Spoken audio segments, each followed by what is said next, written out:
ನೀವು ಕೇಳಿರಬಹುದು ಆ ಒಂದು ಕಾರ್ಯಕ್ರಮದ ಜಲಕ್ ನಿಮ್ಮ ಮುಂದೆ. ಅದು ರೇಡಿಯೋ 92.7 ಬಿಗ್ ಎಫ್ ಎಂ ಸುಮಾರು 9 ವರ್ಷದಿಂದ ಬರ್ತಾ ಇದೆ.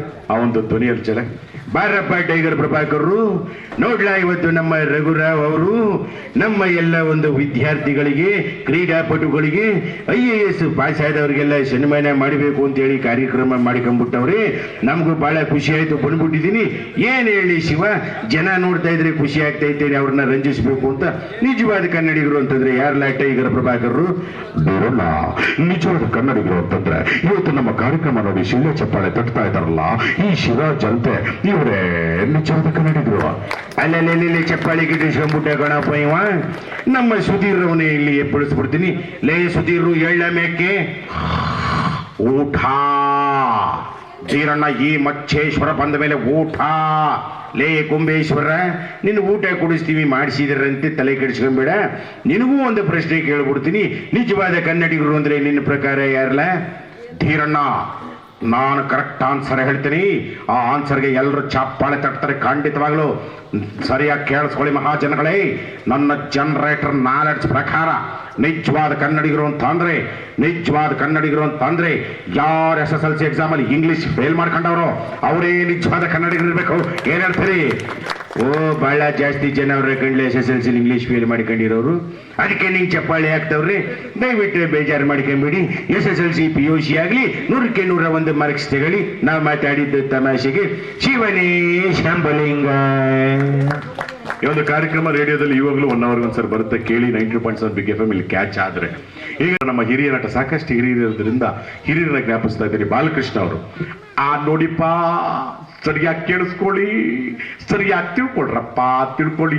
ನಾವು ನಮ್ಮ ಶಿರಾ ಜನತೆ ಅವ್ರಿಗೆ ಸನ್ಮಾನ ಮಾಡಬೇಕು ಅಂತೇಳಿ ಇವತ್ತು ಆ ಶ್ರೀಗಂಧ ಬೆಳೆಗಾರರು, ಬಳಗೆದಾರರು ಎಲ್ಲರೂ ಸೇರ್ಕೊಂಡು ಆ ಸಂಘದ ವತಿಯಿಂದ ಈ ಕಾರ್ಯಕ್ರಮ ಆಯೋಜನೆ ಮಾಡಿದ್ದೀರಪ್ಪ.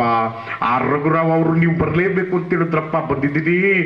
ನೋಡಿ, ನಾನು ನಿಮ್ ಜೊತೆ ಮಾತಾಡಬೇಕು ಅಂತ ಆಸೆ, ಆದ್ರೆ ಏನ್ ಮಾಡ್ಲಿ, ರಾತ್ರಿ 12 ಗಂಟೆ ಆದ್ರೂ ನನ್ನ ಹೆಂಡತಿ ನನಗೋಸ್ಕರ ಊಟನೂ ಮಾಡದೆ ಕಾಯ್ತಾ ಇರ್ತಾಳೆ.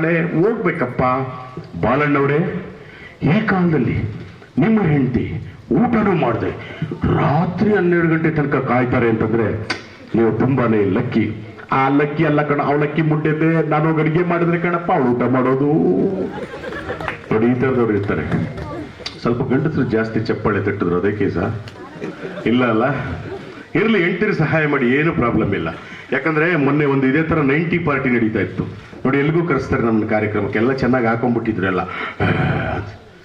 ಅದ್ರಲ್ಲಿ 100 ಜನ ಇದ್ರು, 70 ಜನ ಹೊಟ್ಟೋದ್ರು. ಇದು ಗಂಡಸರ ಕಾರ್ಯಕ್ರಮ. 30 ಜನ ಹಾಗೆ ಕೂತಿದ್ರು. ನಾನು ಹೇಳಿದೆ 70 ಜನ ಹೊಟ್ಟೋದ್ರು, ನೀವಿನ್ನೂ ಕೂತಿದ್ದೀರ, ಏನ್ ಸಮಾಚಾರ ಅಂದೆ. ಅವರೆಲ್ಲ ಮದುವೆಯಾಗಿ 1-2 ವರ್ಷ ಆಗಿರೋರು. ನಾವು ಮದುವೆಯಾಗಿ 10 ವರ್ಷ, 20 ವರ್ಷ, 30 ವರ್ಷ ಆಗಿರೋರು ಇಲ್ಲಿರೋರು. ಮನೆಗೆ ಹೋದ್ರೆ ಹೆಂಡ್ತಿರ್ ಪ್ರಾಬ್ಲಮ್, ನಮಗೆ ಭಯ. ಮನೆಗೆ ಹೋದ್ರೆ ಯಾವ ಸಿಕ್ಕತ್ತೆ ಹೊಡಿತಾರೆ. ನೆಮ್ಮದಿಯಾಗಿ ಮನೇಲಿ ಇರಂಗಿಲ್ಲ. ಎಷ್ಟೊತ್ತಿಗೆ ಮನೆಯಿಂದ ಆಚೆಗೆ ಬರಬೇಕು ಅನ್ಸುತ್ತೆ. ಅದಕ್ಕೆ ಮಧ್ಯರಾತ್ರಿ 1 ಗಂಟೆಗೆ ಹೋಗಿ ಏನಿರುತ್ತೆ ತಿರ್ಕೊಂಡು ಪಾಚ್ಕೊಂಡ್ಬಿಡ್ತೀವಿ. 4 ಗಂಟೆಗೆ ಜಾಗಿಂಗ್ ವಾಕಿಂಗ್ ಅಂತ ಬಂದ್ಬಿಡ್ತೀವಿ. ನಮ್ಮ ಹೆಂಡ್ತಿರ್ ಮಗನೇ ನೋಡಲ್ಲ ಅಂದ್ರು. ಅಲ್ಲ, ಹೆಂಡ್ತಿರ್ನೇ ಪ್ರಾಬ್ಲಮ್ ಅಂತಿರೋದೆ. ನೀನು ಮದುವೆಯಾಗಿ ಗೊತ್ತಾಗುತ್ತೆ ಅಂದ್ರು. ಅಲ್ಲ, ನಮ್ಮ ಮದುವೆಯಾಗಿ ಆಗಿದೆಯಪ್ಪ, 7-8 ವರ್ಷ ಆಗಿದೆ, ತಲೆ ಕೆಡ್ಸ್ಕೋಬೇಡಿ ಅಂದೆ. ಇಲ್ಲ ಅಂದ್ರು. ಒಂದು ಕೆಲಸ ಮಾಡ್ರಿ, ಯಾರೊಬ್ಬರಿಗೂ ಪ್ರಾಬ್ಲಮ್ ಇರಲ್ಲ. ಇದು ವಿಶೇಷವಾಗಿ ನೀವು ಮದುವೆಯಾಗಿ 10 ವರ್ಷ, 20 ವರ್ಷ, 30 ವರ್ಷ ಆಗಿರೋರಿಗೆ, ಮನೇಲಿ ಹೆಂಡತಿ ಪ್ರಾಬ್ಲಮ್ ಇದೆ ಅಂತ ಯಾರು ಪಡ್ಕೋತಾ ಇದ್ದೀರೋ, ಹೆಂಡತಿಯಿಂದ ಭಯ ಅಂತ ಇದ್ದೀರೋ, ಅವ್ರಿಗೆ ಹೆಂಡತಿನ ಶಾಂತಿ ಮಾಡಬೇಕು ಅಂದ್ರೆ ನನ್ನ ಹತ್ರ 2 ಮಂತ್ರ ಇದೆ, ಕೇಳಿಸ್ಕೊಳ್ಳಿ ಅಂದೆ. ಎಲ್ಲ ಕುಡಿದ್ಬಿಟ್ಟಿದ್ರು. ಮಂತ್ರ ಯಾರು ಸಂಸ್ಕೃತಾರ ಅಂದ್ರು. ಕಸ್ತೂರಿ ಕನ್ನಡ ಒಂದೊಂದೇ ಲೈನ್ ಒಂದೇ. ಫೀಸ್ ಎಷ್ಟು ಅಂದ್ರು. ಬಿಟ್ಟಿ ಅಂದೆ. ಹೇಳ್ಬಿಡಪ್ಪ, ನೋಡಬಿಡವ ಯಾವ ಶಾಂತಿ ಮಂತ್ರ, ನಾನು ಹೆಂಡ್ತಿ ಸೈಲೆಂಟ್ ಆಗ್ಬಿಡ್ತಾಳ ಅಂತ ಎಲ್ರು.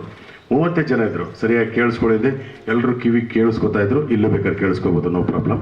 ಆ ಥರ ಪ್ರಾಬ್ಲಮ್ ಇದ್ರೆ ನಾನು ಹೇಳಿದೆ, ಏನಿಲ್ಲ, ನೀವು ಕುಡ್ಕೊಂಡು ತಿನ್ಕೊಂಡು ಮೋರಲ್ಲಿ ಬಿದ್ದು ಹೋಗ್ತೀರಾ ಮನೆಗೆ, ಬಾಗಿಲು ಬಡಿತೀರಾ, ಹೆಂಡ್ತಿ ಬಾಗಿಲು ತೆಗಿತಾಳೆ. ತೆಗೆದ ತಕ್ಷಣ ನೀವು ಅವಳು ಅಂತ ಹಿಂಗೆ ನೋಡ್ತಾಳೆ. ನೀವೇನು ಮಾಡ್ಬೇಕು ಗೊತ್ತಾ? ಏನೇ ಇಷ್ಟೊಂದು ಸಖತ ಕಾಣಿಸ್ತಾ ಇದೆಯಾ, ಅಪ್ಪಪ್ಪಪ್ಪಪ್ಪ, ರಂಬೆ ಊರಸಿ ಮೇನಕ್ಕೆ ಎಲ್ಲರೂ ಫ್ಲಾಟ್ ಅಂದ್ಬಿಡಿ. ಪೊರಕೆ ಅವರ ಶೌಟ್ ಎಲ್ಲ ಇಟ್ಬಿಟ್ಟು ಬನ್ರಿ ಒಳಗಡೆ, ಬಾಗಿಲ ಟೀ ಕೊಡ್ಲಿ, ಕಾಫಿ ಕೊಡ್ಲ, ತಿಂಡಿ ಕೊಡ್ಲ, ಏನು ಬೇಕು ಹೇಳಿ ಅಂತ ನಿಮ್ಮನ್ನ ಚೆನ್ನಾಗಿ ಗಮನಿಸ್ಕೊತಾಳೆ. ಮಂತ್ರ ಚೆನ್ನಾಗಿದೆಯಲ್ಲ ಇದೊಂದು ಅಂದರು. 2ನೇದು ಇನ್ನು ಕೇಳಿಸ್ಕೊಳ್ಳಿದ್ದೆ. ಯಾವುದು ಅಂದರು? ಅವ್ರು ಕೊಟ್ಟಂಥ ಕಾಫಿ ತಿಂಡಿ ಊಟ ಬಡದು ಬಾಯಿಗೆ ಹಾಕೊಂಡ್ಬಿಟ್ಟು ಅದು ಉಪ್ಪಿರಲಿ, ಸಪ್ಪಿರಲಿ, ಖಾರ ಇರಲಿ, ಕಲಗಚ್ಚಿರಲಿ, ನೀವು ಹೇಳ್ಬೇಕಾಗಿರೋದು ಏನು ಗೊತ್ತಾ ಅಂದೆ. ಏನು ಅಂದರು? ಆಹಾ, ಏನೇ ನಿನ್ನ ಕೈಯಡಿಗೆ ರುಚಿ, ಅಬ್ಬಬ್ಬಬ್ಬ, ಬಾಯಲ್ಲಿ ಚಿನ್ನ ಅಂತ ಹೇಳ್ಬಿಟ್ಟು ಕೈ ಇಸ್ಕೊಂಡು ಸಾಧ್ಯ ಆದರೆ ಒಂದು ಮುತ್ತು ಅಂತ ಕೊಟ್ಟುಬಿಡಿ. ದಿನ ಮಾಡಬೇಕಾಗಿರೋದು ಇದೆರಡೇ ಮಂತ್ರ. ಮದುವೆ ಆದ ಹೊಸ್ತರಲ್ಲಿ ನಿಮ್ಮ ಹೆಂಡತಿ ಹೆಂಗೆ ನೋಡ್ಕೋತಾ ಇದ್ಲು ಅದೇ ಥರ ನೋಡಿಕೊಂಡು ತೊಟ್ಟಲು ಹಾಕಿ ಸಾಧ್ಯವಾದ್ರೆ ತೂಗ್ಬಿಡ್ತಾಳೆ ಅಂದೆ. ಎಲ್ಲ ಮಾಯ ಆಗ್ಬಿಟ್ರು ಪಾಪ. ನೋಡಿ ನಮ್ಮ ರಮಾನಂದ್ ಸರ್ ಒಬ್ರು ಇದ್ರು ಅಲ್ಲಿ. ಆಯಾ ಗುರು ಬೆಳಗ್ಗೆಯಿಂದ ನಮಗೆಲ್ಲ ಜಗಳ, ಹೆಂಡತಿ ಜೊತೆಗೆ ನಂಗೆ ಭಾಳ ಜಗಳ. ಬಟ್ ಅವ್ರು 101% ಭಾಳ ಚೆನ್ನಾಗಿದ್ದಾರೆ ಅವರು, ಆದರ್ಶ ದಂಪತಿಗಳು. ಸುಮ್ಮನೆ ಹೇಳಿದೆ ನಮ್ಮ ರಮಾನಂದ್ ಸರ್ ಥರಂತ ಹಾಸ್ಯಕ್ಕೆ. ಮನೆಗೆ ಹೋದ್ರೆ ನನಗೆ ಹೆಂಡತಿ ಬೆಳಗ್ಗೆಯಿಂದ ಸಂಜೆ ತನಕ 24 hours ಜಗಳಪ್ಪ. ನನ್ನ ಕೈಲಿ ಆ ಮಂತ್ರ ಹಾಕೋದು ನನ್ನ ಹೆಂಡತಿ ಬೈತಾಳೆ. ಇಲ್ಲ ಇವತ್ತು ಟ್ರೈ ಮಾಡು ಅಂದೆ. ತಕ್ಷಣ ಅವನು ಮನೆಗೆ ಹೋದ. 11 ಗಂಟೆ 12 ಗಂಟೆ ರಾತ್ರಿ ಬಾಗಿಲು ಬಡ್ದ.